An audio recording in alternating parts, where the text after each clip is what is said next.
जिंदगी बदल जाएगी, बस नज़रिया बदलो। यही माइंडसेट बनाना सीखो। माइंडसेट आपका जीवन बदल देगा। अपनी सोच को पहचानो, कैसे बदले हार को जीत में। माइंडसेट बदलें, बदल जाएगी ज़िंदगी। अपनी मानसिकता बदलें, अपना जीव बदलें। How to change the mindset. नमस्कार दोस्तों, मैं हूं आपका अपना आकाश मिश्रा और एक बार फिर आपकी अपनी यूट्यूब चैनल बीइंग मोटिवेटेड में स्वागत है। ये बुक एक फिक्स्ड माइंडसेट वाले लोगों और एक ग्रोथ माइंडसेट वाले लोगों के बीच के डिफरेंस को डिस्कस करती है। हमारे माइंडसेट दो सिचुएशन ऑफ फेलियर से निपटने के साथ साथ खुद से निपटने और इम्प्रूव करने में हमारी इच्छा को तय करते हैं। ये बुक डेमोन्स्ट्रेट करती है कि हम अपने माइंडसेट को बदलकर अपने गोल्स को हासिल कर सकते हैं। कैरल द्वेक स्टैनफोर्ड यूनिवर्सिटी में साइकोलॉजी के एक प्रोफेसर हैं। माइंडसेट के अलावा उन्होंने सेल्फ थ्योरीज भी पब्लिश की हैं, जैसे their role in motivation, personality development and handbook of competence and motivations. हमारा माइंडसेट इस बात को शेप देता है हम क्या बिलीव करते हैं, हम क्या सीख सकते हैं, हम क्या चेंज कर सकते हैं, हम क्या ग्रो कर सकते हैं, क्या नहीं कर सकते। चलिए इन पॉइंट्स को डिटेल्स में समझते हैं। What is mindset. एक बार एक बहुत बड़ी कंपनी के HR मैनेजर्स ने एक इंटरव्यू पैनल क्रिएट किया। इस पैनल ने कुछ प्रोफेशनल को सिलेक्ट किया, जैसे कि doctors, lawyers, chartered accountant, architect. फिर इन सब लोगों को एक मीटिंग में बुलाया। उन सबसे एक कॉमन सवाल किया गया। उस इंटरव्यू पैनल ने सबसे एक एक करके एक ही सवाल पूछा कि सर आप BMW कब तक खरीद लेंगे। सभी ने अपनी इनकम के हिसाब से जवाब दिया। डॉक्टर ने कहा मुझे 6 से 8 महीने लग जाएंगे। CA ने कहा मुझे 1 साल लग जाएगा। आर्किटेक्ट ने कहा मुझे 2 साल लग जाएंगे। सब ने अपनी अपनी इनकम के हिसाब से टाइम स्पैन बताया कि वो BMW कब तक खरीद पाएंगे। ये था उनका माइंडसेट। वही सेम इंटरव्यू पैनल हमारे महान इंडस्ट्रियल श्री रतन टाटा जी के घर पहुंच गया।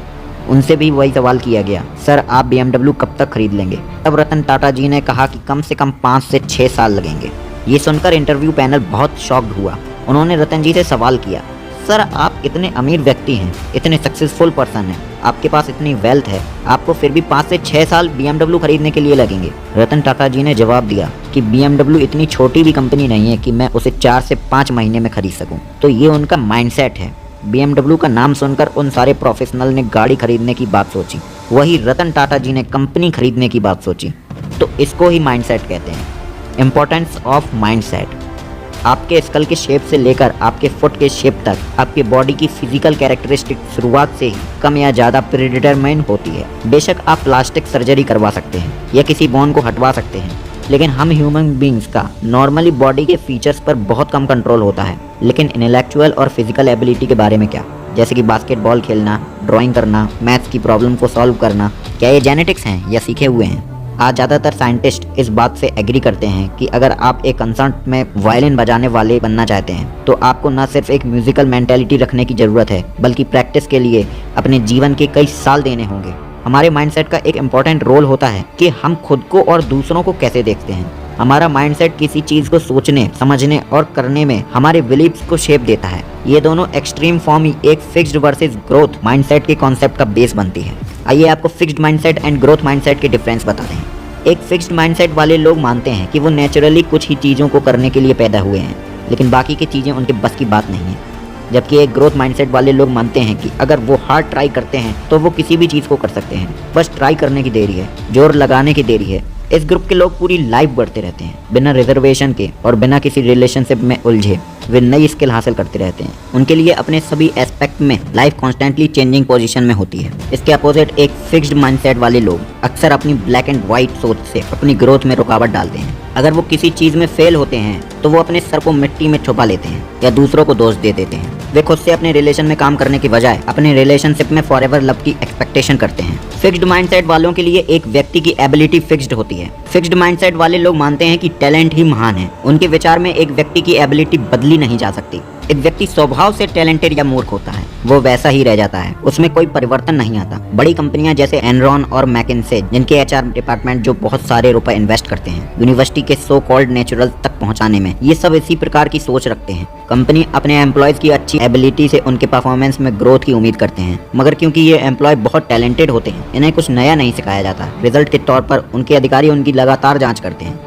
काम में कमी होने पर ये सोचते हैं कि क्या उनके टैलेंट में कमी है जो वो ये काम पूरा नहीं कर पा रहे हैं। ऐसी फिक्स्ड सोच रखने वाले लोग सोचते हैं एम्प्लॉय जो पहले दिन अच्छा काम नहीं कर रहे हैं वो आगे भी नहीं कर पाएंगे। इसलिए उन्हें छोड़ना बेहतर है। फिक्स्ड सोच वाले मानते हैं कि केवल वे एक चीज कर सकते हैं जिसके लिए उन्हें चुना गया है। प्रैक्टिस से कुछ नया नहीं होने वाला। अब क्योंकि वो खुद को और दूसरों को जज करने में तेजी दिखाते हैं, इसलिए वे सोचते हैं दूसरे भी उनके बारे में यही सोच रखते हैं, इसलिए वे खुद को साबित करने में लगे रहते हैं। उनका मानना है कि उनकी एक गलती उनको जीवन भर मूर्ख बना सकती है। अपने ईगो के लिए वे दूसरों की सहमति चाहते हैं ताकि वो उन्हें बता सकें कि वे कितने टैलेंटेड हैं। तरक्की और विकास ग्रोथ माइंडसेट वालों में ही संभव है। जब ग्रोथ माइंडसेट वाले बच्चों को स्कूल में मैथ्स की कोई प्रॉब्लम सॉल्व करने को दी जाती है तो वे उसी प्रकार उसको सॉल्व करते हैं जैसे कि अपने घर में कर रहे हैं। वो ये समझते हैं कि जितनी प्रॉब्लम्स को वो सॉल्व करेंगे उतना ही वो सीखेंगे। ग्रोथ माइंडसेट वाले बच्चों के लिए जिंदगी आसमान की ऊंचाइयों पर होती है। उनकी क्षमताओं का अंदाजा लगाना मुश्किल है। हालांकि उनके अच्छे ग्रेड उनकी क्षमता बताते हैं, लेकिन इन बच्चों का मानना है कि वे अपने कार्य, लगन और परिश्रम से बहुत कुछ हासिल कर सकते हैं।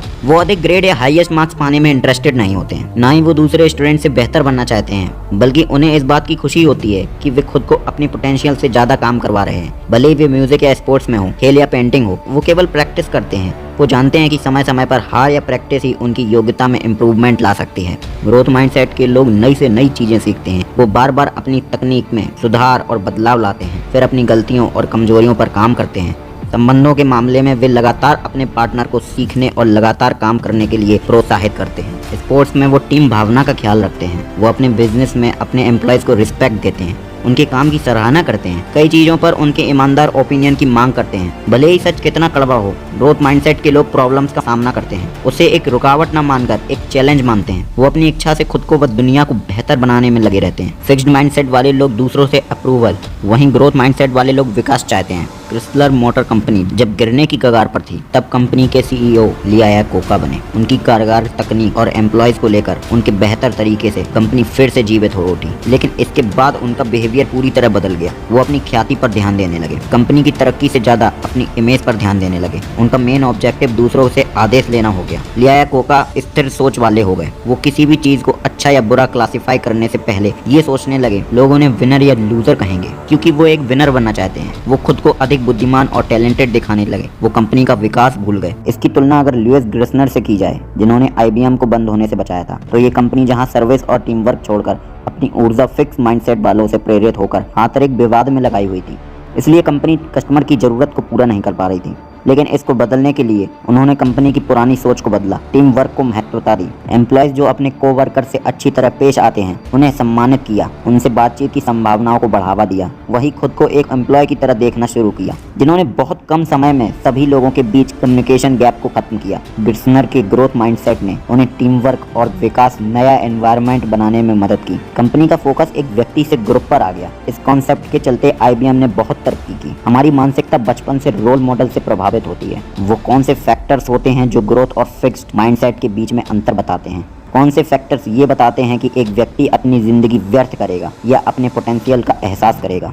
माइंडसेट का विकास जन्म से ही शुरू हो जाता है। नवजात इस दुनिया में ग्रोथ माइंडसेट के साथ आते हैं। वे हर दिन सीखना और पढ़ना चाहते हैं। बच्चों की जिंदगी में एडल्ट एक बड़ा रोल निभाते हैं, जो कि सामान्यतः उसके माता पिता होते हैं, जो ये डिसाइड करते हैं कि बच्चा फिक्स्ड माइंडसेट अपनाएगा या ग्रोथ माइंडसेट। सरल भाषा में ग्रोथ माइंडसेट वाले पेरेंट्स अपने बच्चों को नया सीखने के लिए इंस्पायर करते हैं, जबकि फिक्स्ड माइंडसेट वाले पेरेंट्स हमेशा अपने बच्चों को जज करते रहते हैं। उन्हें बताते हैं कि क्या सही है, क्या गलत है, क्या अच्छा है, क्या बुरा है। बच्चे 1 से 3 साल तक वैसा ही बिहेव करते हैं। विकसित मानसिकता वाला बच्चा दूसरे बच्चे की मदद करता है। जो रो रहा है, फिक्स्ड माइंडसेट वाले बच्चे इससे चिढ़ जाते हैं। टीचर भी बच्चों का माइंडसेट बदलने में बड़ी भूमिका निभाते हैं। बहुत से टीचर्स ऐसा मानते हैं कि बच्चों की परफॉर्मेंस बदली नहीं जा सकती। बुरे स्टूडेंट्स बुरा करेंगे, अच्छे स्टूडेंट्स अच्छा करेंगे। बुरे स्टूडेंट्स अपना माइंडसेट फिक्स कर लेते हैं, लेकिन अच्छे टीचर्स जिनका ये मानना है कि स्टूडेंट्स कुछ भी सीख सकते हैं, चाहे जो भी सिचुएशन हो वो हैंडल कर सकते हैं। हमारा माइंडसेट पूरी तरह से जन्मजात नहीं होता, हमारे बचपन के रोल मॉडल के एडॉप्शन से ये बदल सकती है। ग्रोथ माइंडसेट को अपनाकर कोई भी असंभव को संभव कर सकता है। अपने माइंडसेट के विकास के लिए किसी व्यक्ति को अपने आसपास के वातावरण को दोषी नहीं ठहराना चाहिए। दूसरी मांसपेशियों की तरह दिमाग को भी ट्रेंड किया जा सकता है। अगर आप अपने माइंडसेट का विकास करना चाहते हैं, हम खुद एकदम चलकर सीख सकते हैं। दिमाग के विकास पर काम करते हुए हम दूसरों से सपोर्ट ले सकते हैं, अपनी गलतियों के बारे में और उसे विजिबल करने की दिशा में ठोस कदम उठा सकते हैं, जिससे हम अपने टारगेट को पा सकें। ये जानना आवश्यक है कि फिक्स्ड माइंडसेट को आसानी से बदला नहीं जा सकता। इसमें कई वर्षों तक संवेदना की मदद से हम फेलियर से बच सकते हैं। अपने सेल्फ कॉन्फिडेंस को बूस्ट करते हुए सबके सामने ये एग्जाम्पल रख सकते हैं, सच तो ये है कि फिक्स्ड माइंडसेट को पूरी तरह से तुरंत बदला नहीं जा सकता। किसी विशेष परिस्थिति में जैसे जैसे विकास की प्रक्रिया शुरू होती है तो व्यक्ति की सोच अपने कारणों को खोजते हुए प्रत्येक दिन विकास प्रक्रिया की ओर बढ़ जाता है। माइंडसेट के विकास की प्रक्रिया से किसी भी क्षेत्र में असंभव को संभव किया जा सकता है। इस संबंध में ग्रोथ माइंडसेट आत्मबल की कुंजी है। आशा करता हूँ आपको ये वीडियो पसंद आई हो। तो अगर वीडियो अच्छी लगी हो तो वीडियो को लाइक करना ना भूलें। मैं मिलूंगा आपको नेक्स्ट वीडियो में। तब तक के लिए do whatever you want to do man, but don't trouble your mata, pita and Bharat Mata. Take care.